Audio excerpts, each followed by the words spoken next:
नोएडा से खबर। State bank of India के लॉकर से ज्वेलरी गायब होने के मामले में बैंक मैनेजर सहित 3 के खिलाफ एफआईआर दर्ज कर ली गई है। मौजूदा बैंक मैनेजर, पूर्व मैनेजर और रिकॉर्ड कीपर के खिलाफ धारा 406 के तहत केस दर्ज कर लिया गया है। नोएडा के सेक्टर 18 के एसबीआई बैंक की शाखा के लॉकर से लाखों की ज्वेलरी गायब हुई थी। बताया जा रहा है कि नोएडा के सेक्टर 100 में रहने वाली एक महिला का लॉकर था। पीड़ित महिला के अनुसार लॉकर में लाखों के गहने थे। एक साल बाद जब महिला ने लॉकर खोला तो लॉकर खाली मिला। इसके बाद पुलिस से शिकायत की गई। लॉकर से ज्वेलरी गायब होने के मामले में नोएडा के सेक्टर 20 थाना पुलिस ने मुकदमा दर्ज कर लिया गया है। 3 लोगों के खिलाफ ये मुकदमा दर्ज किया गया है और मेरे ठीक पीछे एसबीआई का वो बैंक है जहां महिला बीते 2 दिन पूर्व पहुंची थी और यहां पर जब उसने अपने लॉकर को खोलने की कोशिश की थी तो लॉकर नहीं खुला था। उसके बाद एक एप्लीकेशन देके पुलिस की मौजूदगी में वो लॉकर खुलवाया गया था और जब लॉकर खोला गया तो उसके अंदर वो लॉकर पूरी तरीके से खाली था। महिला ने क्लेम किया है कि उसमें करीब 60 लाख रुपए से ज्यादा की ज्वेलरी रखी हुई थी। महिला 1 वर्ष बाद आई थी लॉकर खोलने के लिए, लेकिन उसमें जो ज्वेलरी रखी हुई थी, जो कैश था, वो नहीं मिला है। अब इस पूरे प्रकरण में पुलिस ने धारा 406 के तहत मुकदमा दर्ज कर लिया गया है और साथ ही जिस तरीके से संलिप्तता की बात सामने आ रही है, बैंक कर्मचारी और लॉकर की जो रखवाली करता था उनकी संलिप्तता की बात है, इसको लेकर पुलिस पूछताछ करेगी और पुलिस के अधिकारियों का कहना है पूछताछ के बाद आगे कड़ी कार्रवाई की जाएगी। कैमरामैन चंदन पटवाल के साथ हिमांशु शुक्ला, न्यूज़ 18 नोएडा। और बहराइच में चेकिंग के दौरान 2 गाड़ियों में 15 किलो 450 ग्राम गांजा बरामद किया गया है। 2 गाड़ियों में भरकर ये गांजा बहराइच से गोंडा की तरफ ले जाया जा रहा था। विशेषरगंज थाना क्षेत्र के धनुही के पास जब एक कार और बाइक की चेकिंग की गई तो दोनों गाड़ियों से 15 किलो 450 ग्राम गांजा बरामद किया गया। पुलिस ने 3 लोगों को गिरफ्तार कर लिया है। धनुही चौकी के पास बॉर्डर श्रावस्ती असनहवा स्थान पर 2 संदिग्ध अवस्था में वाहन मिले, जिसपे की पूछताछ करने के दौरान एक 4 व्हीलर वाहन को चेक किया गया तो उसमें से 13 केजी गांजा व 2 व्हीलर को चेक किया गया तो 2 केजी 45 ग्राम गांजे प्राप्त हुए। इनके पकड़ने के उपरांत थाने लाया गया। लाने के तहत विधिक कार्रवाई की जा रही है।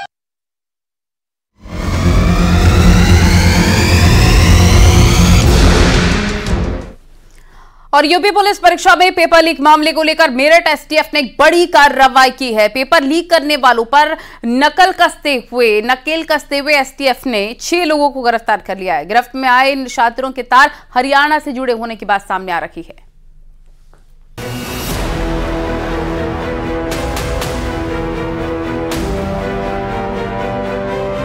यूपी पुलिस भर्ती परीक्षा में पेपर आउट करने वाले गिरोह का मेरठ एसटीएफ ने भंडाफोड़ किया है। एसटीएफ की टीम ने इस गिरोह के 6 सदस्यों को गिरफ्तार किया है। इन सभी को मेरठ के कंकड़खेड़ा थाने के नागल ताशी से गिरफ्तार किया है। उत्तर प्रदेश पुलिस परीक्षा में पेपर लीक कांड में एसटीएफ ने बड़ा खुलासा किया है। एसटीएफ की मेरठ यूनिट ने इस मामले में 6 आरोपियों को गिरफ्तार किया है। इन आरोपियों के तार हरियाणा से जुड़े हैं और इनके पास से द्वितीय पाले की आंसर शीट भी बरामद हुई है। दरअसल एसटीएफ को सूचना मिली थी कि पेपर लीक के मास्टरमाइंड कंकड़खेड़ा इलाके में घूम रहे हैं। पुलिस ने जाल बिछाकर 16 लोगों को हिरासत में लिया। उसके बाद पूछताछ में 6 लोगों को गिरफ्तार कर लिया, जिसमें मेरठ निवासी बिट्टू सिंह बहादुर, ग्राम अलीपुर, साहिल निवासी शोभापुर कंकड़खेड़ा, नवीन निवासी शोभापुर कंकड़खेड़ा, रोहित कुमार निवासी गोलाबाद, दीपक निवासी सनराइज कॉलोनी, प्रवीण कुमार निवासी नगला ताशी कंकड़खेड़ा शामिल हैं।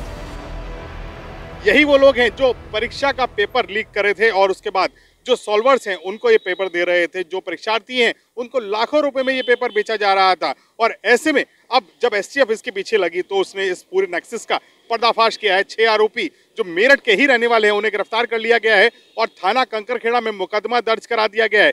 फिलहाल एसटीएफ की टीम इन आरोपियों से पूछताछ करने में जुटी है कि आखिर इन लोगों के तार कहां जुड़े हैं, इसके पहले किन किन परीक्षाओं का पेपर इन्होंने लीक कराया है या फिर ये नेक्सस और किन किन राज्यों में काम करता था।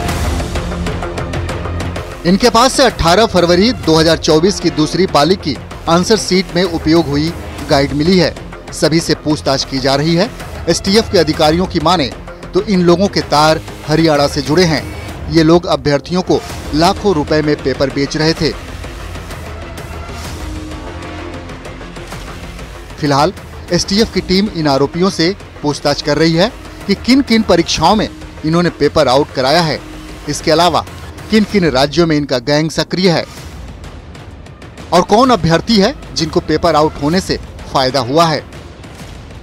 तमाम ऐसे सवाल हैं जिनका एसटीएफ पूछताछ के बाद खुलासा कर सकती है, लेकिन फिलहाल 6 आरोपी गिरफ्तार हैं और पुलिस परीक्षा का जो पेपर लीक हुआ था उस मामले में बड़ी सफलता एसटीएफ की टीम को हाथ लगी है। वहीं नोएडा से भी एसटीएफ की टीम ने 2022 में एयरफोर्स से बर्खास्त कर्मचारी को दबोचा है। पेपर लीक मामले में कार्रवाई करते हुए एसटीएफ ने इसे सेक्टर 37 अरुण विहार से गिरफ्तार किया है।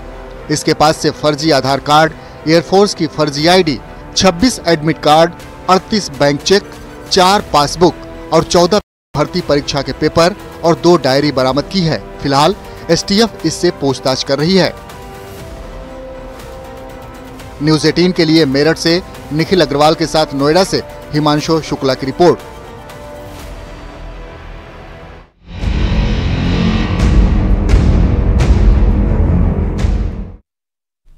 गाजियाबाद में ड्रग कंट्रोल विभाग ने बड़ी कार्रवाई करते हुए नकली दवाइयों की बड़ी खेप पकड़ी है और ये जालसाज नामी कंपनियों के नाम से दवाइयां बनाकर मार्केट में सप्लाई किया करते थे। ड्रग विभाग ने कार्रवाई करते हुए फैक्ट्री मालिक को गिरफ्तार कर लिया है।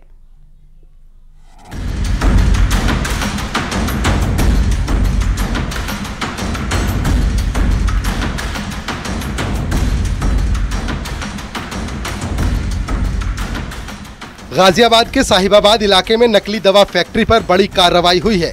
ड्रग विभाग और क्राइम ब्रांच की टीम ने बड़ी कार्रवाई करते हुए 1 करोड़ 10 लाख रुपए की नकली दवा पकड़ी है।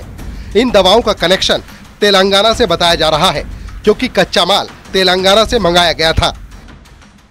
गाजियाबाद ड्रग डिपार्टमेंट एवं साहिबाबाद पुलिस ने संयुक्त कार्रवाई करते हुए एक नकली दवाई बनाने की फैक्ट्री पर कार्रवाई करते हुए उस पर छापेमारी की है। आपको बता दें, छापेमारी के दौरान वहां से तकरीबन 1 करोड़ 10 लाख रुपए की नकली दवाइयां भी बरामद की गई हैं। ये वो दवाइयां हैं जो कि जीवनदायिनी थी। मतलब इन दवाइयों में बीपी एवं शुगर की दवाइयां शामिल थी। ड्रग विभाग को सूचना मिली थी कि गाजियाबाद के राजेंद्र नगर और भोपुरा में नकली दवाइयों की खेप बन रही है। सूचना के आधार पर विभाग ने छापेमारी की तो बड़ी तादाद में नामी कंपनियों के नाम से शुगर, गैस, बीपी की दवा मिली। ओमेस, डीएसआर और पेंडी नाम की दवा भी बरामद हुई। साथ ही पैकेजिंग मशीन भी बरामद की गई। लैब का सामान भी पकड़ा गया। रॉ मटेरियल तेलंगाना से मंगाया गया है। क्राइम ब्रांच की टीम ने इन दवाओं के साथ फैक्ट्री मालिक को भी गिरफ्तार कर लिया है। आपको बता दें, पुलिस ने कार्रवाई करते हुए जब वहां छापेमारी की तो वहां से विकास चौहान नामक एक व्यक्ति को भी गिरफ्तार किया है, जो इस फैक्ट्री का मालिक भी बताया जा रहा है। इनका पूरा का पूरा नेक्सस न सिर्फ दिल्ली एनसीआर बल्कि अन्य प्रदेशों में था, जहां पर ये नकली दवाइयों की खेप लगाया करते थे। ड्रग कंट्रोल विभाग ने थाना पुलिस और क्राइम ब्रांच के साथ मिलकर नकली दवाइयां बनाने वाली फैक्ट्री पर छापा मारा था। राजेंद्र नगर औद्योगिक क्षेत्र और न्यू डिफेंस कॉलोनी में छापेमारी की गई। वहीं राजेंद्र नगर साइट फैक्ट्री में नामी ब्रांड कंपनी की दवाएं, जिनमें capsule, high tech capsule cell, embossing machine और इंकजेट प्रिंटिंग मशीन, खाली खोखे, packaging material, high tech blister packaging machine बरामद हुई है। इनकी कीमत तकरीबन 60 लाख रुपए बताई जा रही है। साथ ही 50 लाख रुपए की नकली दवाएं भी बरामद हुई हैं। इस मामले में फैक्ट्री मालिक को गिरफ्तार किया गया है और फैक्ट्री को सील कर जांच शुरू कर दी गई है। न्यूज़ 18 के लिए गाजियाबाद से अमित राणा की रिपोर्ट।